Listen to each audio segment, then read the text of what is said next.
Hani Umar roziyallohu anhu bir paytlar johillik paytlarida otalari Hattobni qo'y ichkisini o'sha Dojinan degan joylarda boqib yurar ekanlarda. Juda ham bir qo'pol, bag'ritosh odam bo'lgan ekan u Hattob. Endi Umar roziyallohu anhu mana islomga kirib ham qanday qattiqqo'l kishi bo'lganlar, o'sha ahvolda u kishining otasi qanaqa bo'lgan tasavvur qilib o'ring-da endi. Hozir ham ko'p yigitlar, hidoyat topgan yigitlar ota-onalarini ana shunaqangi qurs, qo'polligidan shikoyat qiladi. Faqat so'kadi deydi. Hech yaxshi gapirmaydi. Umrida quchoqlamagan meni deyishadi mana. Umrida o'pmaydi deyishadi. Bu narsalar demak birinchisi emas. Sahobalar hatto siyratida bunaqa narsalar bo'lgan ekan.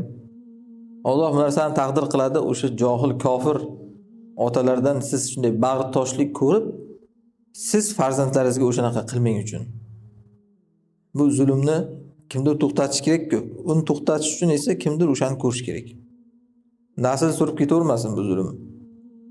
Umar ibn Xattob roziyallohu anhu islom u kishini isloh qildi o'shanaqangi xulqini.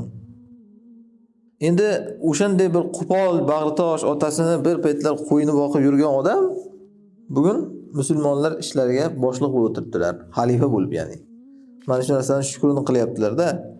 Keyin aytayaptilarki, endi bu narsalar ham abadiy emas, o'tib ketadi. Qanday haligi kunlar o'tib ketgan bo'lsa, qo'y boqish kunlari, bu kunlar ham o'tib ketadi.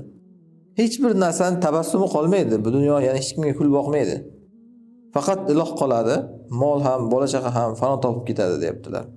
So'ngra tuyalarga qarab hoppa dedi. Hoppa degani ya'ni o'zimizda ham hayvonga qarab hop deb irg'iysiz-ku, ya'ni yurishga targ'ib qilasiz. Shunga o'xshash ma'noda bu arablarda ham bor hop degan so'z.